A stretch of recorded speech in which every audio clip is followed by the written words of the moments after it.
सभी को मेरा नमस्कार। मैं सुमन शर्मा आप सबका स्वागत करती हूँ। आज आपके सामने प्रसाद और भारतेंदु यानी भारतेंदु युगीन भारतेंदु के नाटक और प्रसाद के नाटकों की विशेषताएं लेकर के आज ये तुलनात्मक अध्ययन है, ताकि आपके दोनों प्रश्न एक साथ तैयार हो जाए। प्रसाद और भारतेंदु के नाटकों की विशेषताएं, जैसे प्रसाद और भारतेंदु हिंदी नाटक साहित्य के दो महारथी हैं, दो जिनके नाटक का हम विभाजन ही जयशंकर प्रसाद से करते हैं। जयशंकर प्रसाद से पूर्व के युग को हम भारतेंदु युग कहते हैं। भारतेंदु ने नाटकों को आधुनिक काल में नवीन रूप प्रदान किया। उसे यदि प्रचारित किया तो प्रसाद जी ने उसे विकसित और उन्नत बनाया। भारतेंदु जी ने केवल रेखा चित्र या ड्राफ्ट जिसको हम कह सकते हैं तैयार किया, तो प्रसाद जी ने उसमें तुलिका से रंगीन कर दिया, यानी उसमें रंग भरने का कार्य कर दिया। उम्मीद करती हूँ पहला पॉइंट आपको क्लियर हो गया होगा। दूसरे मुख्य बिंदु के साथ चलते हैं। भारतेंदु युग में सामाजिक और धार्मिक नाटकों की भरमार रही।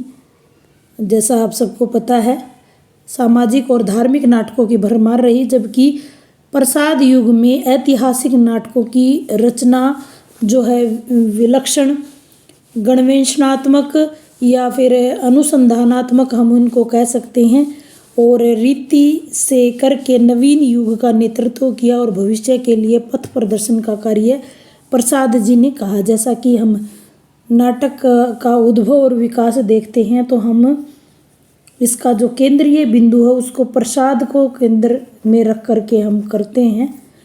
तो दो प्रश्न मैं आपको फिर आगे भी कराऊंगी।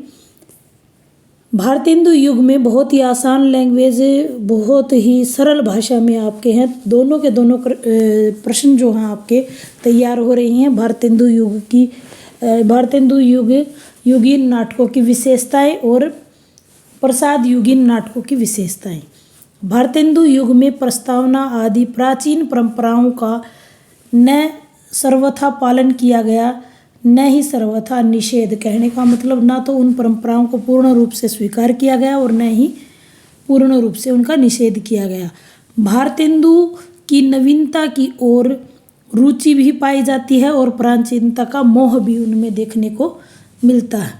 जैसा आप देख रहे हो, पश्चिम और पूर्व की गंगा यमुनी धारा में भारतेंदु का नाटक विकसित हुआ, परंतु प्रसाद ने दोनों का सम्मिश्रण में नवीन और मौलिक मार्ग का सृजन किया। प्रस्तावना और भर्त वाक्य व अवस्थाओं तथा संधियों के फंदे में वो नहीं पड़े हैं। ये विशेषता है आपको कि जो भारतेंदु हैं वो प्राचीनता का मोह भी उन्होंने रखा है और नवीनता की ओर रुख भी उन्होंने रखा है, जबकि प्रसाद जी ने दोनों का सम्मिश्रण में नवीन और मौलिक मार्ग का सृजन किया। दोनों का सम्मिश्रण भी किया है और अपना नया मार्ग भी प्रस्तुत उन्होंने किया है। प्रस्तावना लिखना, भर्त वाक्य लिखना, अवस्थाएं, संधियाँ, ये सारी नाटक की हैं। इन पर भी हम विचार करेंगे आगे आने वाले वीडियो में। अभी आप इसी से को ध्यान में रखिए। चौथा मुख्य बिंदु है, भारतेंदु ने गद्य के लिए खड़ी बोली और पद्य के लिए ब्रज भाषा को ही चुना, किंतु प्रसाद जी ने केवल खड़ी बोली में ही अपनी नाटकों को लिखा है। अगला पांचवा बिंदु हम लिख सकते हैं, भारतेंदु के नाटकों में हमें साहित्यिक दृष्टि से उत्तम होते हुए रंगमंच की दृष्टि से अनुकूल है, परंतु प्रसाद के नाटकों पर यह हमेशा क्वेश्चन मार्क लगता रहा है कि नाटकों में साहित्यिकता तो मिलती है परंतु रंगमंच की सुविधा उपलब्ध नहीं है। रंगमंच की दृष्टि से प्रसाद के नाटकों में एक दोष मानना ही पड़ेगा, जटिल भाषा है, लंबे संवाद हैं, गीत, मृत्युयुद्ध आदि का वर्णन है जो रंगमंच की दृष्टि से अस्वाभाविक समझे जाते हैं, तो कठिन माने जाते हैं ये। छठा मुख्य बिंदु, भारतेंदु के नाटकों में घटना विन्यास पर ध्यान दिया जाता है। उनमें इतिवृत्तात्मकता की मात्रा बहुत अधिक मात्रा में पाई जाती है। पात्रों के चरित्र चित्रण पर भी ज़्यादा विशेष ध्यान नहीं दिया है, जबकि भारतेंदु की जगह प्रसाद का जिक्र करें तो प्रसाद भावुक कवि के रूप में प्रसिद्ध हैं। उनकी भावुकता और चरित्र चित्रण में यह सारी विशेषताएं जो हैं अपनी विलक्षण देन उनकी मानी जा सकती है। भारतेंदु ने अति मानुषिक चरित्रों को लिया है, जिसके कारण अंतर्द्वंद जो नाटक का प्रधान गुण है उन नाटकों में स्थिर दिखाई पड़ता है, परंतु प्रसाद के नाटकों में अंतर्द्वंद और बाह्य संघर्ष दोनों ही बहुत प्रचुर मात्रा में देखने को मिलते हैं। 8वां मुख्य बिंदु, भारतेंदु के नाटकों में हास्य और व्यंग्य की मात्रा अधिक है, किंतु प्रसाद के नाटकों में अंतर्वेदना हमें अधिक दिखाई देती है।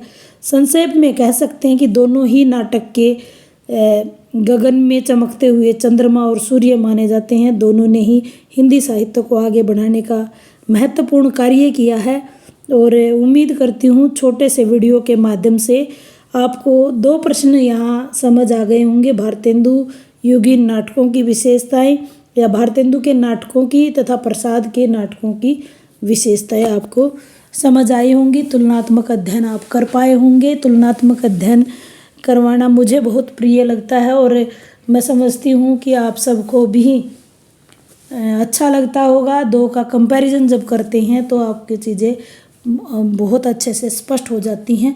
धन्यवाद, बने रहिए।